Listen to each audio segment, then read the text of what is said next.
नमस्कार, सुदर्शन न्यूज में आपका स्वागत है। मैं हूं मुकेश कुमार और आप देख रहे हैं जवाब तो चाहिए। जवाब तो चाहिए में आज हम बात करेंगे वक्फ बोर्ड की मनमानी की एक और कहानी की। आए दिन वक्फ बोर्ड की मनमानी की कहानी आप और हम सुनते और झेलते आए हैं। आज हम आपको बताएंगे वक्फ बोर्ड की एक और दिलचस्प कहानी जो आई है बिहार से। जी हाँ, बिहार की राजधानी पाटलिपुत्र यानी पटना से। इसी पटना के उपनगर फतुहा पर सुन्नी वक्फ बोर्ड ने अपना दावा ठोक दिया है और वहां सभी लोगों को 1 महीने के भीतर संपत्ति को खाली करने के निर्देश, माफ कीजिएगा, आदेश दे दिया है।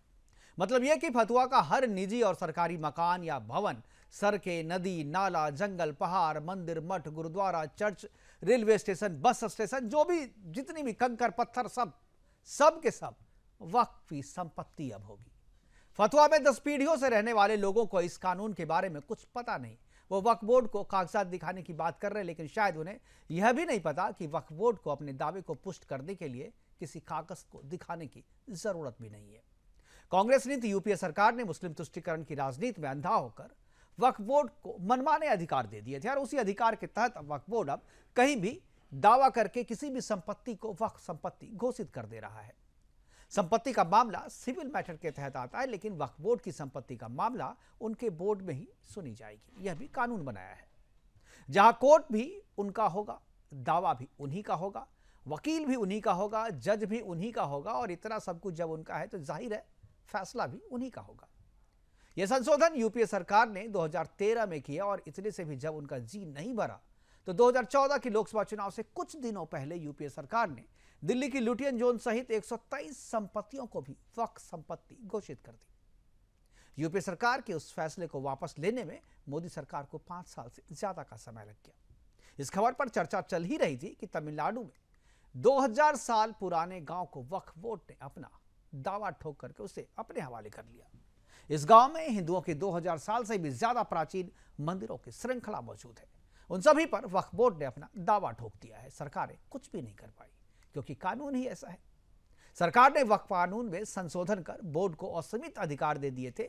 यूपीए कांड में वक्फ कानून की जिस धारा को लेकर सबसे ज्यादा विवाद हो रहा है वह है धारा 40।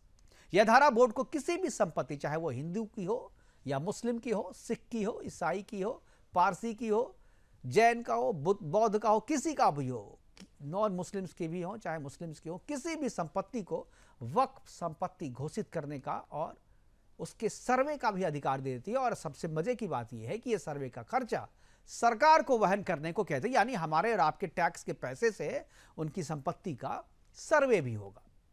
इन प्रावधानों के अलावा भी बोर्ड को ऐसे अधिकार दे दिए गए हैं जो संवैधानिक रूप से कहीं भी सही नहीं है, असंवैधानिक फैसले हैं। लेकिन यूपीए सरकार ने तुष्टीकरण की राजनीति के कारण यह संशोधन करके असीमित अधिकार जो है वह वक्फ बोर्ड को दे दिए। वक्फ एक्ट के इन प्रावधानों को कोर्ट में चुनौती दी गई है। जो फतुहा में जो हुआ है उसको चुनौती दी गई है। इन अधिकारों के कारण ही मथुरा, काशी और ज्ञानव्यापी मंदिर पर वक्फ बोर्ड अपना अधिकार जताकर विवाद को बढ़ा रहा है, लंबा खींच रहा है।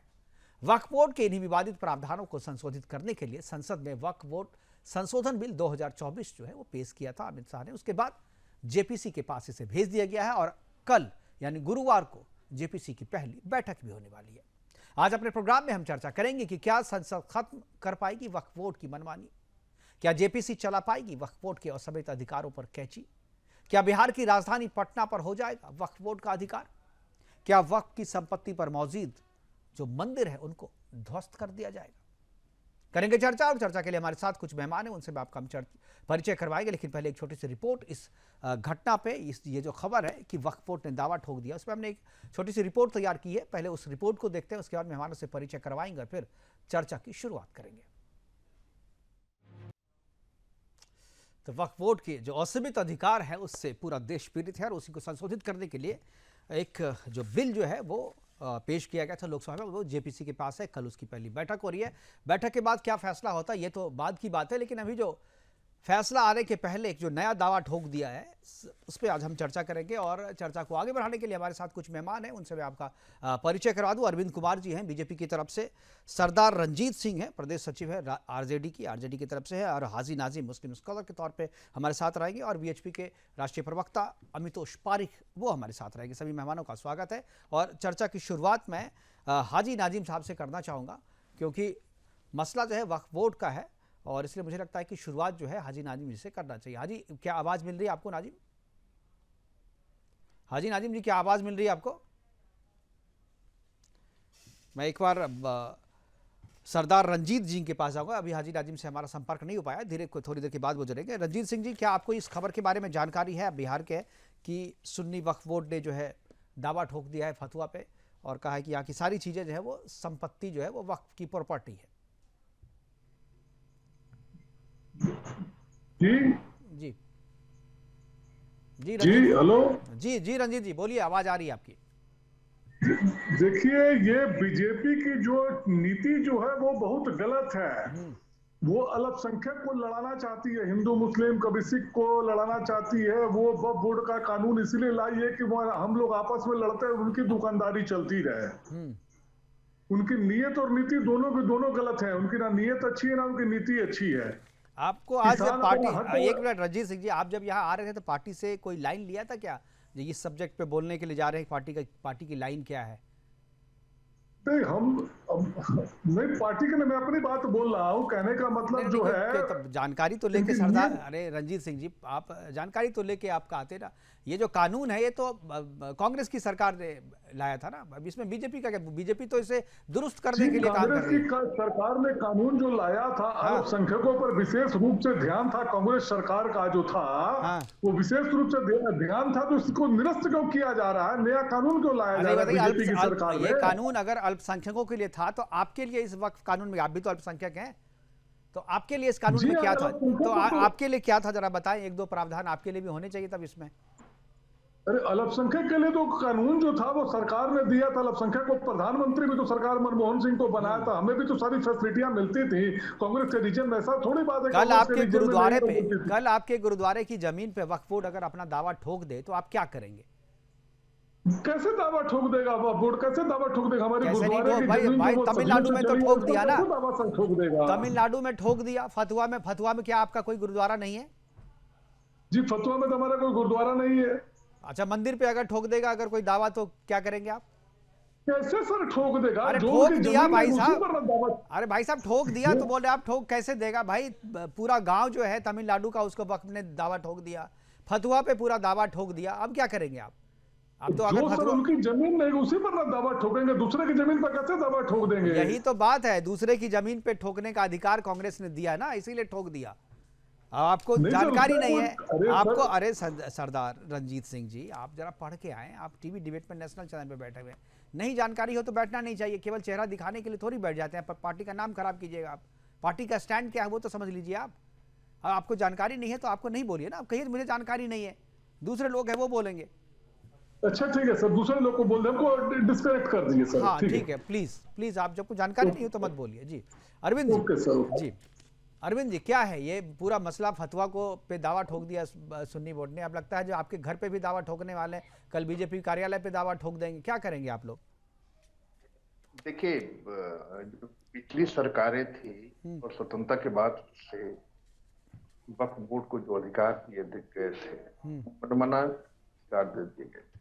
जैसे आपने कहा ना, जज भी वही, मुजरिम भी वही, वकील भी वही। बिल्कुल। जी अरविंद जज जी। भी वही, मुजरिम भी वही, तो इनकी अदालत में केस चलेगा। बिल्कुल। तो ये मनमाने अधिकार हमारे कॉन्स्टिट्यूशनल नहीं है, और सरकार की इस ओर ध्यान गया है, सरकार कटिबद्ध है, उसमें संशोधन भी लाया गया है।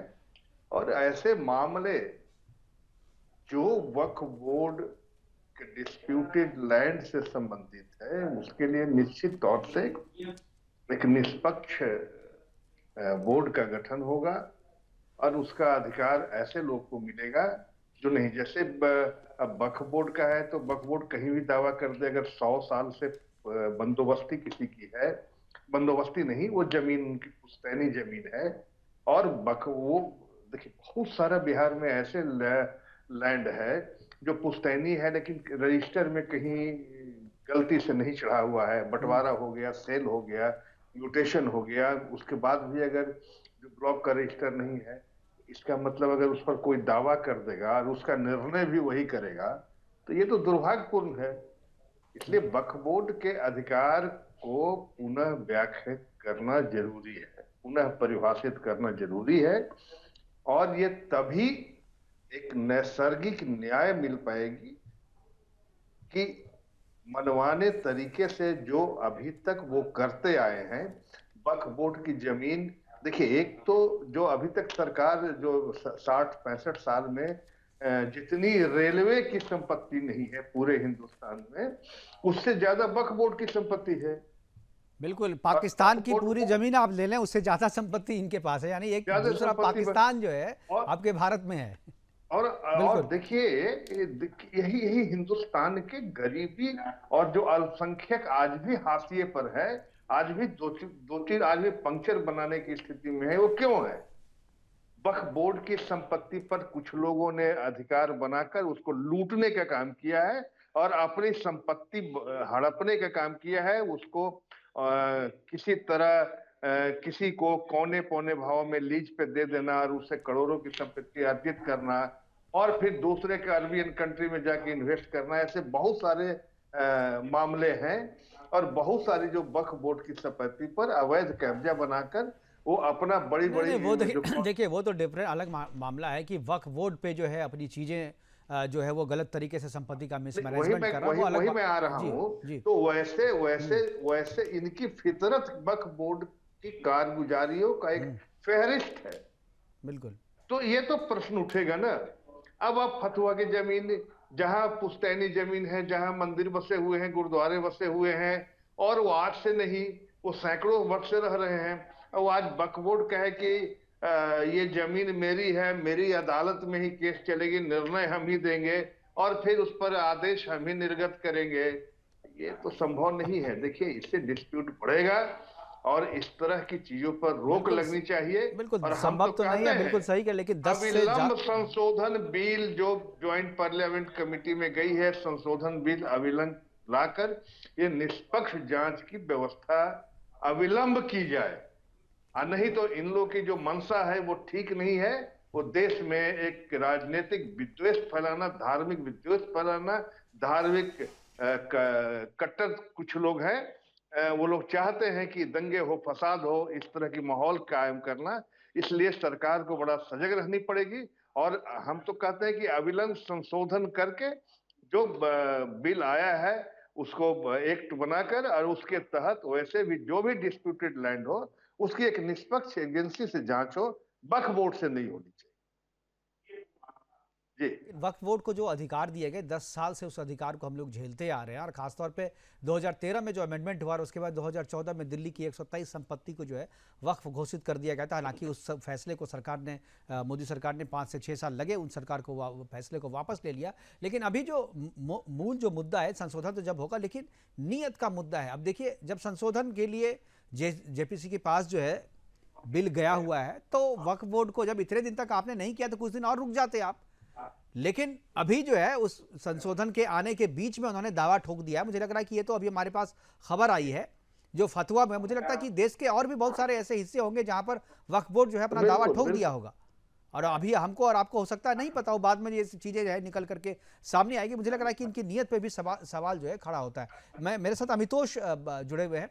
अमितोष, अगर आपको आवाज आ रही है तो मैं चाहूंगा कि आपकी इस पर टिप्पणी हो। और ये जो 40वां संशोधन, जो 40वीं धारा है, जो कहते हैं कि सबसे ड्रैकोनियन धारा जो है यही है, इतना ड्रैकोनियन है कि आप मतलब किसी की भी संपत्ति को वो घोषित कर दे, सर्वे का जो पैसा है उसका वो भी आपसे ले, हमसे ले, और जिसकी चाहे उसकी संपत्ति घोषित कर दे, और आपको जो है अपील करने का अधिकार भी कोर्ट में, सिविल, चूंकि मामला जमीन का है तो सिविल में होना चाहिए, लेकिन सिविल में इसकी सुनवाई नहीं है।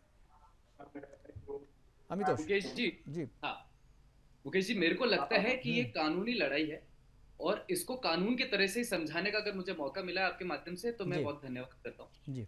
इसका ये समझने का विषय है कि कोई भी कानून आता है वो भारत के संविधान के अंतर्गत में ही लिखा जाएगा। वक्फ के अंदर में 95 के अंदर में सबसे बड़ा अमेंडमेंट आया।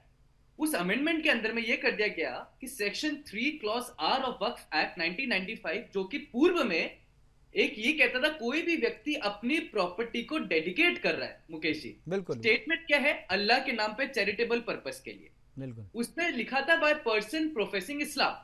95 के अंदर में उसको कन्वर्ट करते हुए ये 2013 में चेंज कर दिया गया 2013 में अमेंडमेंट लाके कर दिया बाय एनी पर्सन, और प्रोफेसिंग इस्लाम को हटा दिया गया। मतलब कोई हिंदू हो गया, जैन हो गया, सिख हो गया, बौद्ध हो गया, क्रिश्चियन हो गया, कोई भी ऐसा जिसको ये काफिर समझते हैं, उनकी प्रॉपर्टी पे कब्जा कर लेंगे, अधिकृत है, और उसका कानून इनको प्रावधान दे रहा है कि हाँ आपने सही ओनरशिप है, लेकिन आपकी डिक्शनरी में वो काफिर है, लेकिन उनकी प्रॉपर्टी है आपकी। क्यों? क्योंकि डेडिकेट किसी ने करी नहीं। वो सर्वे कमिश्नर ने रीजन टू बिलीव ये मान लिया गया कि हाँ ये उसकी प्रॉपर्टी है, और उसको मुकेश जी आप पार्टी भी नहीं बना सकते एज पर एक्ट। बिल्कुल, इसको अमेंडमेंट भारतीय जनता पार्टी ने करा है। मतलब जो व्यक्ति आपकी प्रॉपर्टी को अपनी मान रहा है, उसको औकाफ में लाता है, और आप उसको पार्टी भी नहीं बना सकते। फिर इनने कर दिया कि पब्लिक नोटिस नहीं दे सकते। मतलब आज मेरे लैंड का मेरे कोई वक्त क्लेम कर लेता है और वो पब्लिक नोटिस पे भी नहीं है, लेकिन मियाद है उसकी, 1 साल में आपको दावा करना पड़ेगा। और आपको बताएंगे नहीं कि आपकी प्रॉपर्टी पे उसने, हो सकता है वो बैक डेट से दावा ठोक दे आपको, क्योंकि आपको तो बताना है नहीं। मुकेश जी कितना हास्यजनक है कि किसी कब्जाई व्यक्ति को उसको अधिकार मिल रहा है स्वामित्व का किसी और के लैंड पे, और इसीलिए क्या हुआ, तमिलनाडु का उदाहरण आया, सूरत का उदाहरण म्युनिसिपल कमिश्नर का कॉर्पोरेशन का, हैदराबाद में एयरपोर्ट को बताते हैं वक्फ का है, ताजमहल को बता देते हैं सुन्नी का कि ये वक्फ का है, और अभी हाल ही में मध्य प्रदेश हाईकोर्ट ने कह दिया, कल को तो आप जाके कहते हैं कि पूरा भारतवर्ष ही आपको वक्फ का है। फिर क्या होगा? तो ये एक ऐसा कानून था जो कि इलीगल ऑक्यूपेंसी को ओनरशिप का प्रावधान दे रहा था। अमेंडमेंट से उसको ट्रांसपेरेंट कर दिया गया। ये आर्टिकल 25-26 से वायलेशन नहीं है। आज आपने डिबेट देखी होगी मुकेश जी, क्या डिबेट करी गई वक्फ एक्ट के ऊपर में कि शरिया कानून का विरोध है। तो भाई ये देश शरिया से चल रहा है क्या? ये तो संविधान से चल रहा है ना, और संविधान में तो स्टेट का कोई रिलीजन ही नहीं होता, तो अपने आप में इसकी नींव खराब है। मुझे लगता है ये अमेंडमेंट बहुत जरूरी है। 8 लाख एकड़ जमीन वक्फ की हो गई। कैसे हो गई? किसी ने दान तो नहीं करी, मैंने तो नहीं करी, हिंदू ने तो नहीं करी, फिर रेलवे प्रॉपर्टी कहां से हो गई उनकी?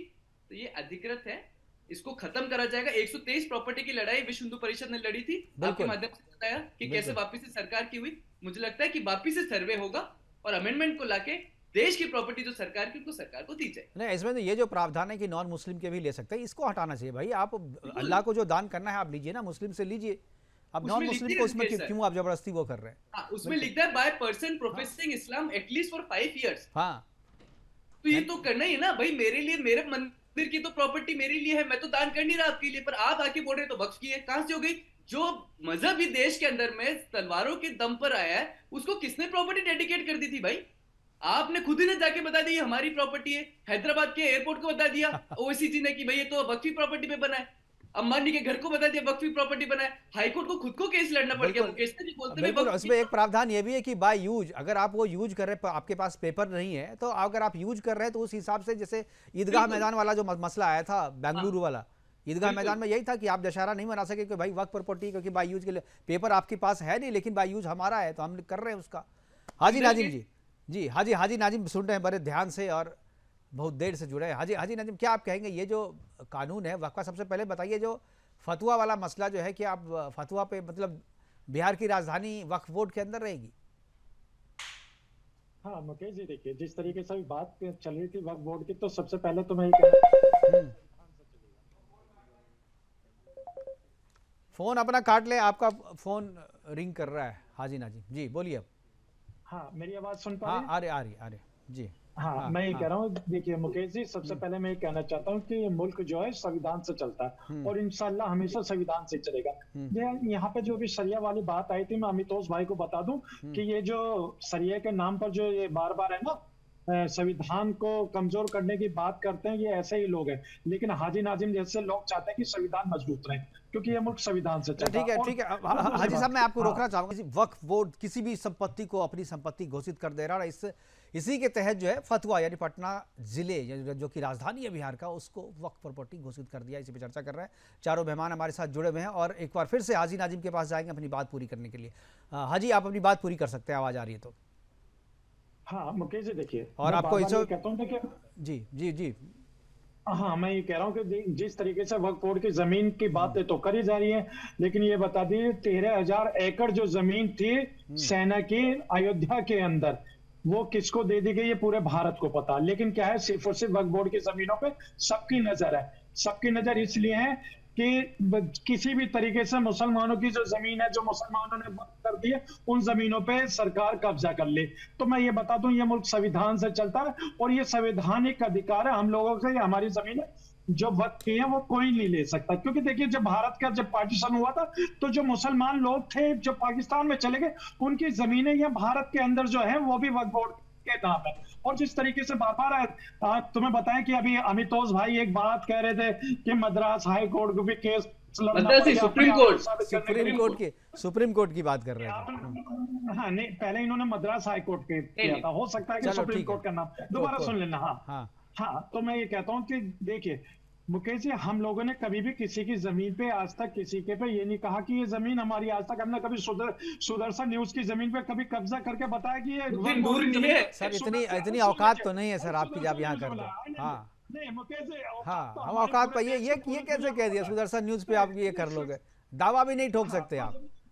हाँ मुकेश जी, मैं वही तो कह रहा हूँ।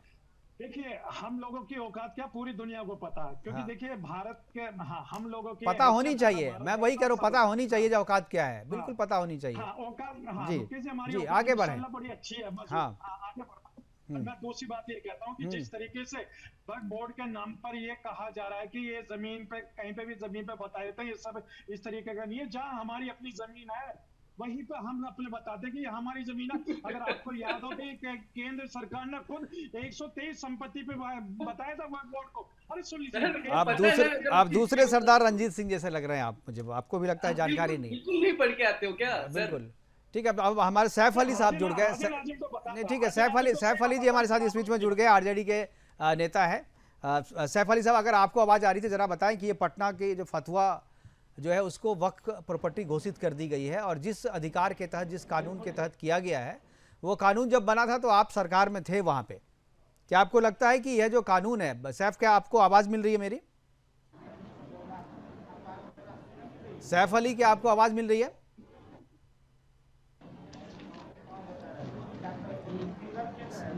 सैफ अली, क्या आपको आवाज़ मिल रही है मेरी? मुझे लग रहा है कि एक बार पीसीआर से जरा सैफ अली। जी सैफ साहब, मैं कहूँगा ये जो कानून बना जिसके तहत जो है, आवाज आ रही है? हाँ, ये जो कानून है सैफ, ये बताइए कि जिस कानून के तहत जो है फतवा को अपनी प्रॉपर्टी घोषित कर दिया है, जब ये कानून बना था तो आप भी थे यूपीए सरकार में, क्या आपको लगता है कि ये साजिश है? जी आवाज पूरी तरह से, गरीबों का नुकसान होगा।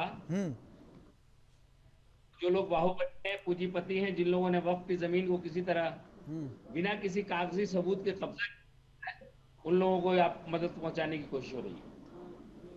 तो आप वक्फ बोर्ड का विरोध करते ही संशोधन के हटाने के पक्ष में है, जो सरकार चाह रही है कि वक्फ बोर्ड में संशोधन हो जाए, जो 40वां जो इसका धारा है, उस धारा को हटाने की जो बात हो रही है, क्या आप उसका समर्थन करते हैं?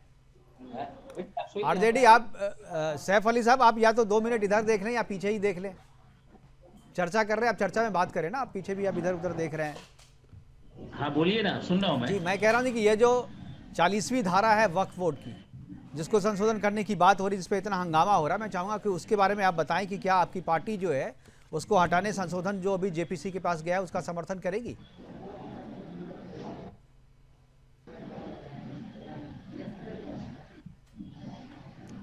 मुझे लग रहा है कि आपको आवाज़ नहीं पहुंच रही है। मैं अमितोष, मैं आपके पास आऊँ। क्या आपको लगता है अमितोष, ये जो जेपीसी के पास ये गया है, क्या आपको लगता है ये जो सरकारें भी बाहर, तो जो पार्टी के जो नेता हैं वो तो कह रहे हैं कि आपको लगता है कि अंदर में इसका समर्थन करेंगे और ये जो ड्रैकोनियन कानून जो है वो प्रावधान हटाए जाएंगे इसमें से? ओके सर, ये इस समय की मांग है। आज देखिए कि आज डिबेट भी इसलिए उठी है क्योंकि किसी न किसी तरह से कानून असंवैधानिक रहा है, और इस देश के अंदर में जो उसने हाइप ली है increment of the property dedication के बगैर भी, ये सोचने का विषय है कि देश के अंदर में भारत की सरकार के बाद और आर्मी के बाद सबसे बड़ा लैंड अगर आ रहा है तो वक्फ अपना क्लेम कर। अभी हाल ही में जो हमारे जो प्रवक्ता थे मुस्लिम स्कॉलर, उन्होंने अयोध्या वाले एग्जाम्पल दिया। ओके सर, ये एक फॉल्स प्रोपेगेंडा है और ये क्लियर हो चुका है वहां के डिविजनल कमिश्नर के द्वारा। उन्होंने कह दिया था कि डी नोटिफाइड लैंड है और इनको पता नहीं है कि भारत के संविधान के अकॉर्डिंग और ट्रांसफर प्रॉपर्टी एक्ट और लैंड एक्विजिशन एक्ट के अकॉर्डिंग जब भी कोई भी सरकार अपना लैंड देती है और उस पर कोई एक्टिविटी कंडक्ट नहीं होती तो उसको डी नोटिफाइड कर लेती है, और अंत में वक्फ का अधिकार नहीं होता, सरकार का अधिकार होता है और सरकार उसको जैसे चाहे उसके लिए यूज कर सकती है। तो it was A D notified land, कोई कब्जाए हुआ लैंड और अतिक्रमित लैंड नहीं था।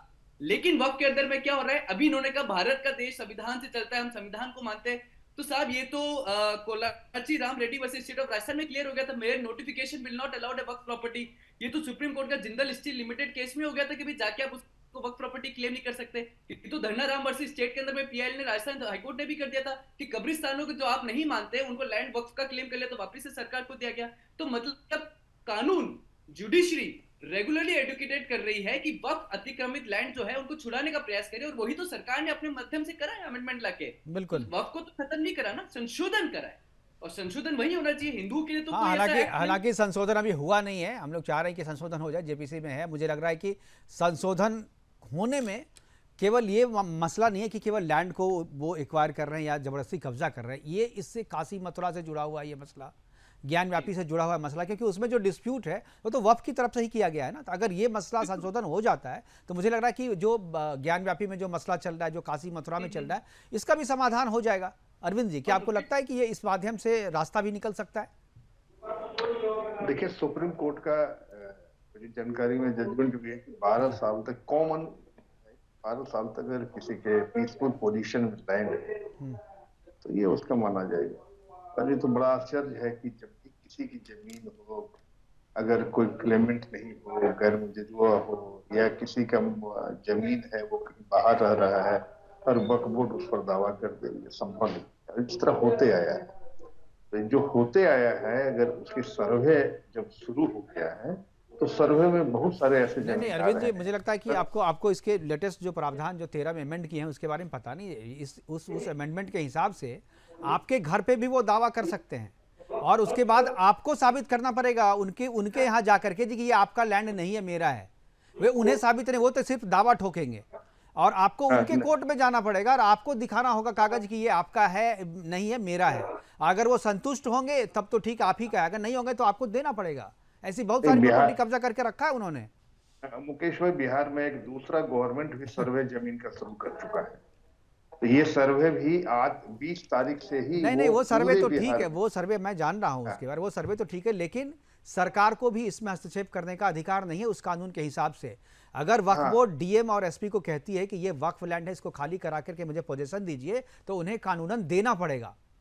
इसमें सरकार आरे नहीं आ सकती है। इसी को संशोधन करने के लिए आप बिल पेश किया गया है, जो 40वीं धारा वही है। वक्फ बोर्ड संशोधन बिल जो पास किया गया है वो अलग है, और वो इन्हीं कारतूतों पर, मनमानी पे रोक लगाने के लिए, और इतने सारे इस तरह के मामले आ रहे थे कि केंद्र सरकार को ये निर्णय लेना पड़ा कि एक पारदर्शिता होनी चाहिए, और वक्फ बोर्ड की जितनी जमीन है, किनके द्वारा दी गई है, वो सब एक पोर्टल बनेगा, पोर्टल के ऊपर होगा, उसको जो सिविल मैटर उसको माना जाएगा, डिस्प्यूट को, और डिस्ट्रिक्ट मजिस्ट्रेट के अंदर। ये तो अभी प्रपोज्ड है, अब इसको माना जाएगा तो वो देखा जाएगा। डिस्प्यूट तो उसी बात को लेके मुझे लग रहा है कि अभी जो ये अमेंडमेंट जो है बिल्कुल आनी चाहिए, और वक्फ बोर्ड आ रहा हूँ हाजी, आपके पास आ रहा हूँ। ये संभव नहीं है कि उसके मनमानी करने से जमीन उनकी हो जाएगी, और अगर फतवा में उन्होंने की है तो जमीन छूट जाएगा क्या? ये बात तो सही है। संभव है क्या? उन्होंने फतवा नहीं, पूरे फतवा को कहा है कि वो जो है हमारा लैंड है। बिहार में ऐसे भी जान देंगे जमीन नहीं देंगे वाली बात है। वो तो मुझे पता है। पुश्तैनी जमीन है, सैकड़ों साल से हम पीसफुल पोजीशन है, वो लोग रह रहे हैं, टाइटल उनका है, म्यूटेशन उनका है, और उस समय वक्फ बोर्ड कहाँ था? अब किसी भी जमीन को वक्फ बोर्ड अगर आज कह दे कि नहीं, उस पर क्लेम कर दे कि नहीं ये वक्फ बोर्ड की जमीन है, ये ऐसे थोड़े होता है। तो इसलिए ये मनमानी उनकी नहीं चलेगी, और जिसकी जमीन है वो जमीन पर है, रहेगा, क्योंकि उनका आज का नहीं, अगर 100 साल से उस पर अधिकार है। सारे 100 साल की बात आप कह रहे हैं, 2000 साल पुराने गांव पे उन्होंने पूरा अधिकार तमिलनाडु में कर लिया सर, इसी एक्ट के तहत। 2000 साल पुराना गांव है तमिलनाडु का, पूरा वक्फ प्रॉपर्टी हो गई है वो। उसके अंदर में जितने मंदिर हैं, जितने मस्जिद हैं, जितने गुरुद्वारा हैं, सब वक्फ की प्रॉपर्टी हो गई है। तो इसीलिए ये तो कानून है ना, इसी का तो लोगों को पता नहीं है। यूपीए सरकार ने अंदर खाने क्या क्या किया है, धीरे धीरे बातें जो है सामने आ रही है। इसी कानून का दुरुपयोग वो लोग करते रहे, दुरुपयोग करने वाली कानून है, उपयोग नहीं। अगर कॉन्स्टिट्यूशनल संवैधानिक रहेगा तो ऐसा कहीं संभव है ही नहीं। ऐसा तो संभव हो चुका है ना, और इसीलिए शायद हो चुका है, इसीलिए तो अमेंडमेंट की जरूरत पड़ी, उसमें संशोधन की आवश्यकता पड़ी। बिल्कुल। हाजी नाजिम कुछ बोलना चाह रहे थे। हाजी साहब। हाँ मुकेश जी, देखिए बार बार आपने अरविंद कुमार जी को बहुत सपोर्ट करा और इन्हें जानकारी देने की आपने कोशिश करी, शायद इनको जानकारी भी नहीं थी, आपके अनुसार आप बता रहे थे। तो मैं बता दूं, देखिए वक्फ बोर्ड की जो जमीन है वो हमारी अपनी जमीन है, हमारी पुश्तैनी जमीन है, और हमारे जो अपने भाई लोगों ने जो ये जमीनें दी गई है, ये वक्फ को इसलिए दी गई है ताकि मदद हो सके, मदरसे बन सके, कब्रिस्तान बन सके और यहाँ पर इदारा हो सके ताकि बच्चों को तालीम मिल सके। लेकिन क्या है, सरकार की सिर्फ और सिर्फ नजर है कि किसी ये जो जमीन है वक्फ बोर्ड, हाँ वक्फ बोर्ड के पास ज्यादा जमीन है। तो मैं बता दूं, रेलवे के पास कितनी जमीन है, सरकारी जमीन है, लेकिन सिर्फ और सिर्फ वक्फ बोर्ड की जमीन चाहिए। लेकिन देखिए, जब तक ये संविधान है तो हम लोगों की वक्फ बोर्ड की जमीन को कोई नहीं ले पाएगा, ये हमारा अपने संविधान, इसीलिए संविधान को बदला जाएगा, इसीलिए संविधान को बदला जाएगा। आप कह रहे हैं कि भाई हमारी, भाई आपके इस्लाम के पैदा होने से पहले जो जमीन है, जो गांव है, उस पर आपने दावा ठोक दिया। इस्लाम के पैदा होने के पहले जो गांव था उस पर दावा ठोक दिया आपने। मुकेश जी, बाबा आदम अलैहिस्सलाम इस्लाम को लेकर आए, और देखिए मुकम्मल जो हुआ है आखिरी पैगंबर पर मोहम्मद साहब का हुआ। तो देखिए ये कहीं ना कहीं जानकारी आप लोगों को लेनी चाहिए इस्लाम के बारे में। ठीक है, मैं लूंगा। दूसरी बात है, मेरे इतने दिन खराब नहीं हुए कि मैं इस्लाम की जानकारी लूं। अब अमितोष जी बताइए। नहीं, आपने कहा हाँ लूंगा, तो अभी आपने कहा ना मैं है ना जानकारी सर, मुझे है, मैंने पढ़ाई की है, इस्लाम की सब्जेक्ट था मेरा, मैंने बहुत पढ़ी, आपसे ज्यादा जानता हूँ इस्लाम को। जी मुकेश जी, अब मैं 10 सेकंड लूंगा आपकी बात पर, 10 सेकंड लूंगा। अब जब आपने इसकी इस्लाम की जानकारी ली है तो ये बता दीजिए, क्या इस्लाम ने आपको जोर जबरदस्ती ये कहा कि मुकेश जी आप धर्म परिवर्तन कीजिए, जिस तरीके से अभी अमितोष जी ने कहा? नहीं है, वैसा नहीं है, ये आप लोग झूठा प्रोपेगेंडा फैला के कराते हैं। इसका मतलब, और यही तो वजह, इसीलिए आपको यूएई वाले आप लोग को मुसलमान नहीं मानते ना, इसी वजह से नहीं मानते यूएई वाले मुसलमान आपको, इसी वजह से मुसलमान आपको मानते नहीं यूएई वाले। असली जो इस्लाम है वो वहां है ना, आप लोग सारे नकली हो, आप लोग कन्वर्टेड हो, आप लोगों को तो मुसलमान मानते ही नहीं हो। हमने असली इस्लाम पढ़ा है, इसलिए उसमें आप जैसे लोगों के लिए जगह नहीं। अमितोष जी बोलिए, बोल रहे थे सर। इनको ये सब बातें बोलने का इसलिए अधिकार मिल जाता है क्योंकि भारत की भूमि चुनते हैं। हाँ। कल ही अपन डिबेट कर रहे थे मुकेश सर कि कैसे जब बाहर, देश के बाहर होता है तो ये वहां चुप हो जाते हैं, लेकिन चुनेंगे भारत, प्रोटेस्ट करेंगे भारत, क्रिएट करेंगे इनोसेंस भारत में। और अभी कह रहे थे कि वक्फ की जमीन का क्या हो रहा है। वक्फ की जमीन तो आप चैरिटेबल पर्पस के लिए ले रहे थे ना साहब, तो चैरिटेबल पर्पस में हॉस्पिटल का नाम तो ले लेते, नहीं लेंगे।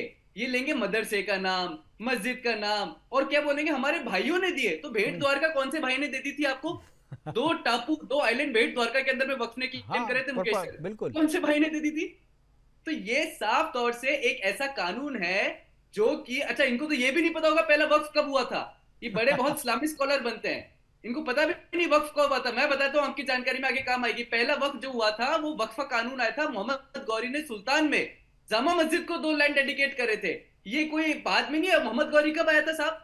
तो ये सबको पता है कि जिस मजहब का एडवेंट ही भारत के अंदर में कब हुआ, उनकी आदत है हमेशा मुकेश सर, अतिक्रमण करो, तलवारों से धर्म परिवर्तन कराओ और उसको फिर अपना बता दो। तो ये भारत के संविधान वैसे पहला जो वक्फ हुआ था वो फारस की जो लड़ाई हुई थी, तो फारस की लड़ाई में जो लैंड मिला था, उस लैंड को क्या करें, वो खुदा से पूछा था उन्होंने, तो बोला इसको भाई पब्लिक के लिए, वेलफेयर के लिए दे दो। वहां से पहला वक्फ, वहां से शुरू हुआ था वक्फ पे। ये तो मदरसे बनाएंगे, ये मस्जिद बनाएंगे और बोलेंगे हमारे भाइयों ने हमें दे दिया। ये किस तरीके की बात है? शायद हाजी नाजिम, शायद आपको पता होगा, मैं जो बोल रहा हूँ सही बोल रहा हूँ।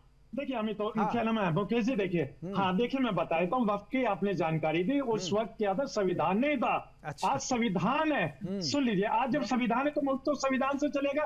लेकिन जिस तरीके से अमितोष जी ने मोहम्मद गौरी का भी जिक्र कर दिया, तो मैं इनसे बता दूं, मोहम्मद गौरी ने भारत की जमीन है, अब भारत की जमीन हमारी अपनी है। और दूसरी बात है, अभी इस्लाम की बात आई थी ना, तो मैं ये बता दूं, इस्लाम बाबा आदम अलैहिस्सलाम लेकर आए थे दुनिया के अंदर, जो अखंड भारत के अंदर आए थे। अखंड भारत का हिस्सा श्रीलंका था, आज भी बाबा आदम अलैहिस्सलाम के पैरों के निशान वहां पे देख सकते हैं।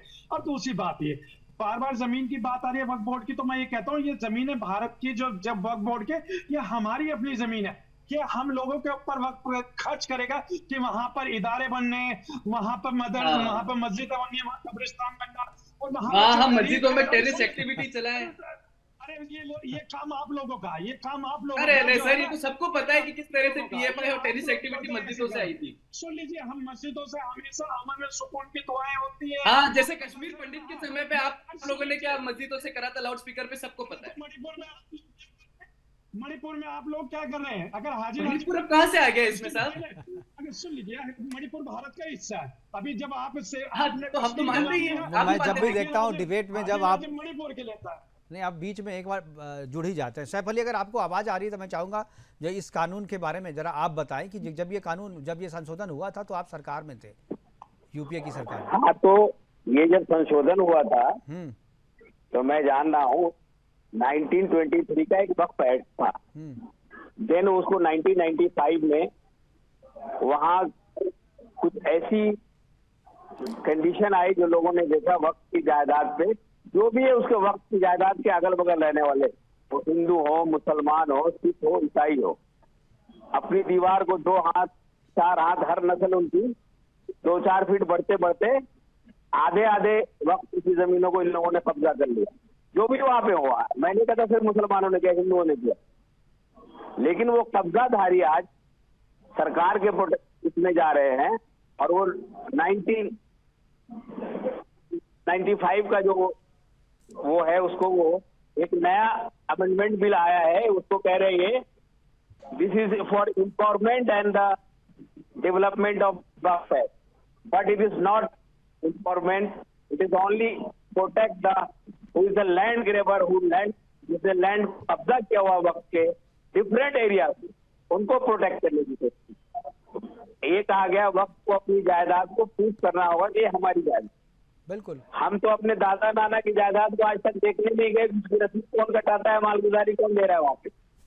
मेरे मामा दे रहे हैं, मेरे चाचा दे रहे हैं, किसके नाम सर्वे मुझे अभी तक नहीं पता। देन ये वक्त की जायदाद जिससे हमारा कोई पर्सनल इंटरेस्ट नहीं है, तो हमारी 3-4 पुश्तों ने आज तक उसके ऊपर देखा नहीं। आज आप उनको देख के ये कहेंगे कि इनका मुटेशन नहीं हुआ है, इनका अंचल की म्यूटेशन नहीं हो, बात अलग है, लेकिन अगर डीड किसी ने आपको दिया है तो वो तो डीड होनी चाहिए ना, वक्फ डीड होती है, उसके तहत ही होती है कोई भी चीज। जैसे कोर्ट ने भी पूछा था ना, जब ताजमहल वाला मामला आया था तो कोर्ट ने पूछा था ना भाई कि शाहजहां ने डीड दिया है क्या, आप शाहजहां का वाला दिखाइए हमें, कौन सा डीड, अभी तक दिखा नहीं पाया। शाहजहां की डीड लिखित मांग रहे हैं। हाँ, क्यों नहीं मांगेंगे भाई? तो कैसे आप कहेंगे भाई, कैसे आप किसी भी जमीन को आप कैसे कह देंगे जी मेरी है? वक्त, जब तक वक्त पे एक मैप है जो 1923 का एक सर्वे है, उसको बेसिक माना जाता है वक्त एक्ट के। वक्त का ट्रिब्यूनल हर स्टेट में काम करता है। इस एक्ट आने के बाद वो वक्त का ट्रिब्यूनल बंद हो जाएगा। वो ट्रिब्यूनल ही असंवैधानिक है, वो ट्रिब्यूनल भी असंवैधानिक है। नहीं बैठता है, जुडिशरी के लोग वक्त ट्रिब्यूनल में बैठते हैं, उनको वक्त की पूरी जानकारी होती है, उनके पास गजेट होता है कि वक्त में कौन कौन सा प्रॉपर्टी गजेट है, कौन सा खेसरा नंबर, कौन सा खाता नंबर। वो गजट खुद ही बनाते हैं, जिसपे कब्जा कर लिया उसको गजट में शामिल कर लिया। और कुछ लोग चिल्ला रहे हैं कि तलवार के बदौलत इस्लाम बदला, मदरसों से आतंकवाद क्रिएट होता है। तो मैं बता दूं, अगर तलवार के बदौलत होता तो 1000 करीब 700 साल मुसलमानों ने हुकूमत की, कितनी जनरेशन हुई? कम से कम 100 जनरेशन इन गैप में आई होता। अगर तलवार के बदौलत हुआ होता इस्लाम का देश में सिर्फ मुसलमान ही होते, दूसरे लोग नहीं होते। वो इतिहास में है तो है ना सर, आप लोग हो गए ना, हम लोग नहीं हुए। जिनकी बाजुओं में दम था वो नहीं हुए, जिनकी बाजुओं में दम नहीं था वो मुसलमान हो गए। जाती हो, मैं तो ऐसे आदमी को तुरंत जेल भेजा जाए जो कह रहा है मस्जिदों में आतंकवादी की। और PFI चलिए, हमारे पास समय की कमी है, आपकी बात सुनी जा रही है, हमारे पास समय की कमी, तो 10 सेकंड में अपनी बात रखें, फिर हम वाइंड अप करेंगे जी। ओके सर, अभी मुस्लिम वैलिडेटिंग एक्ट 1923 का उदाहरण दिया था आरजेडी ने, लेकिन इनको ये नहीं पता कि प्रिवी काउंसिल में वक्फ को मान दिया था कि 24/2/1891 में से वर्स्ट एक्ट, और उसको प्रूव करने के लिए यहाँ पे मुस्लिम वैलिडेटिंग एक्ट 1923 लिया गया। तो इसका इतिहास ही, इसकी नींव ही असंवैधानिक है। संशोधन इस देश की मांग है, जिसका अधिकार है उसको उस अधिकार को दिया जाए। बिल्कुल, थैंक यू। वैसे ये जो चर्चा है तो जितनी लंबी खींची जाए उतना कम है, क्योंकि इतने सारे इसमें प्रावधान है जो असंवैधानिक है। मुझे लग रहा है कि जब जेपीसी जो बैठ रही है, कल उसकी पहली बैठक है, उसमें इन सारी चीज़ों पे चर्चा होगी, और मुझे लगता है कि सर्वदलीय बैठक जो दूसरे पार्टियों के जो सांसद हैं वो भी इस बात को समझेंगे कि इस कानून में बहुत सारे ऐसे प्रावधान हैं। 10 सेकंड चाहिए मुझे जी, जो 10 सेकंड ले लें जल्द। हाँ, मैं मुकेश जी, देखिए मैं एक बात कहता हूँ, आप बहुत अच्छे इंसान है, आपके बहुत अच्छी वो करते हैं, लेकिन अमितोष जी आके ना आपके चैनल पर आके जो नफरत फैलाते हैं एक समुदाय के खिलाफ, ये गलत है। चलिए ये दर्शकों पे छोड़ दीजिए ना, हाजी नाजिम, ये दर्शकों पे छोड़ दीजिए, हम और आप क्या डिसाइड करेंगे? दर्शक देख रहे हैं ना, वो बताएंगे ना। ये 4 आदमी में हम लोग क्या डिसाइड करेंगे? दर्शक देख रहे हैं, वो डिसाइड करेंगे कौन नफरत फैला रहा है, कौन प्रेम फैला रहा है। तो उन्हीं पे छोड़ देते हैं। हम तो जो भी करते हैं दर्शकों के लिए करते हैं, देशवासियों के लिए, राष्ट्रवासियों के लिए करते हैं, जो राष्ट्र में रहते हैं हमारे, वो डिसाइड करते हैं कि नफरत कौन फैला रहा है और प्रेम कौन फैला रहा है। फिलहाल हमारे साथ जुड़ने के लिए अमितोष जी आपका, हाजी नाजिम जी आपका, सैफ अली जी आपका और अरविंद जी आपका बहुत बहुत धन्यवाद। आप जुड़े, इस महत्वपूर्ण चर्चा में अपनी बातें हमारे साथ साझा की। लेकिन वक्फ बोर्ड को लेकर के जो कयास लगाए जा रहे हैं, जो संशोधन के लिए, जो 40वां संशोधन जो सबसे ज़्यादा विवादित है, उसको हटाने के लिए जेपीसी के पास जो मसला, जो संशोधन बिल गया हुआ है, मुझे लगता है कि जो सभी पार्टियों के सांसद हैं मिलजुल करके वक्फ में जो मनमानी करने की छूट यूपीए सरकार ने 2013 में दे दी थी, उस मनमानी पर अंकुश लगाएंगे और उसमें काट छाट करके एक ऐसा कानून बनाएंगे जिसको देश पसंद करे, राष्ट्र पसंद करे। और इस कानून में किसी को भी वैसे अधिकार नहीं दे देने चाहिए जो केवल असंवैधानिक ही नहीं बल्कि हमारे और आपके अधिकार को छीनने वाला भी हो। फिलहाल अभी के लिए इतना ही, दीजिए इजाजत, नमस्कार।